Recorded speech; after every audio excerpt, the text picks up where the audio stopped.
Okay, good morning everyone. As you all know, this course has been allotted to me this time. This is the very basic course, Fundamentals of Agricultural Economics, and this is only theory course. It has no practical classes, so we have to study the theory part in this course. This is a very basic course. That's why this is in UG program of BSc Agriculture, Fundamentals of Agricultural Economics. First of all, what is economics? We need to understand its meaning, right?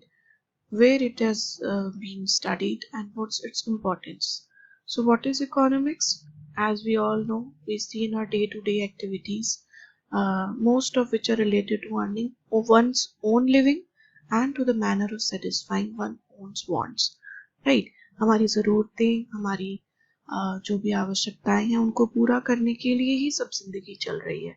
तो daily आप देखेंगे हमारे parents, हम लोग कुछ ना कुछ earn कर रहे हैं इनकम, जिससे कि हमारी लिविंग बेटर हो पाए, हमारी जो वांट्स हैं वो सेटिस्फाई हो पाए। So these human activities which are generally called economic activities कब होंगी? जब आप उन एक्टिविटीज से कुछ अर्न कर रहे हो, आपको रिटर्न्स मिल रहे हैं, आपको इनकम हो रही है।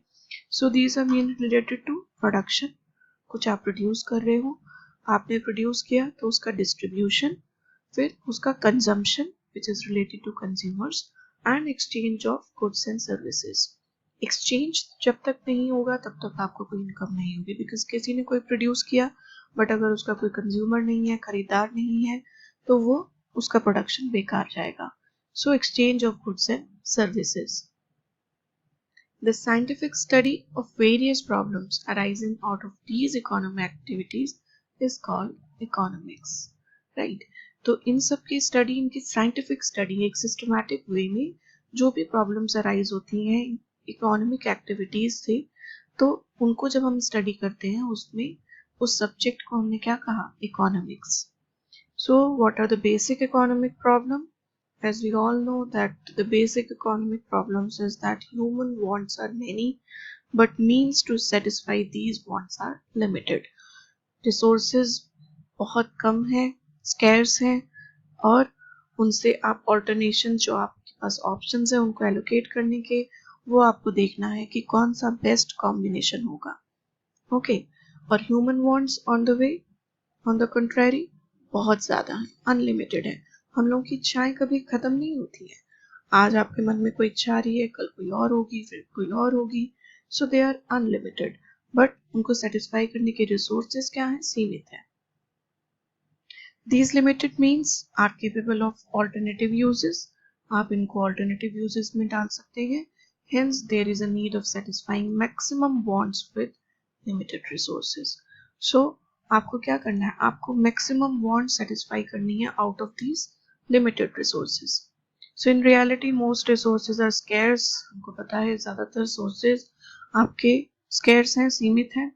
Similarly, individuals and nations have unlimited wants. There are only a limited number of resources such as workers, machines, factories, raw materials, etc. Yet there are a number of different ways in which they could be used. Similarly, people only have a limited amount of money, yet they have lots of wants to satisfy. हमारे पास सीमित income है, उसी income में से हम लोगों को अपनी वांट्स को सेटिस्फाई करना है। ज़रूरतें जो कि नेसेसिटीज हैं, लाइक ड्रिंकिंग वाटर, फूड, आपका शेल्टर, आपके क्लोथ्स, ये नेसेसिटीज में आते हैं। तो हमको इन पे अपनी पहले कंज्यूम करना पड़ता है, इन पे खर्च पहले करना पड़ता है। आपका मन कर रहा है फ़ोन लेने का, आपका मन कर रहा है गाड़ी लेने का, आप उसको पोस्टपोन कर सकते हो, लेकिन पानी पीने का है, खाने का है, ये सब आप नहीं पोस्टपोन कर सकते। Got my point? Okay.